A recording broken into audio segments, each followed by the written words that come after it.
હે મનીષાબેન, આ સામેવાળાએ તમને આમંત્રણ આપ્યું છે તો અમને કેમ નહીં આપ્યું હોય?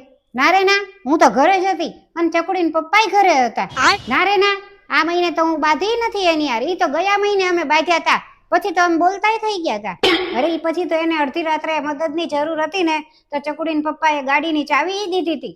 આખી સોસાયટીમાં બધાયને આમંત્રણ આપ્યું છે પણ મને કેમ નહીં આપ્યું હોય?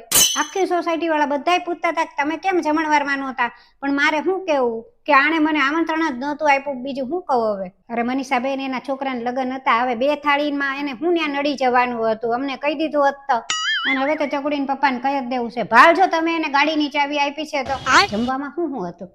રસપુરી. ઠીક. અને છોકરી કેવી છે? રૂપાળી. અને આ લોકોએ એને શું આપ્યું? બસ 5 જોડી કપડાં જ તે. હા, એટલે જ એને અમારી 2 થાળી નડી. અને રસપુરીમાં શું? રસપુરીમાં તો કાંઈ નહીં, આ બાર ફ્રીજમાંય રસ પડ્યો.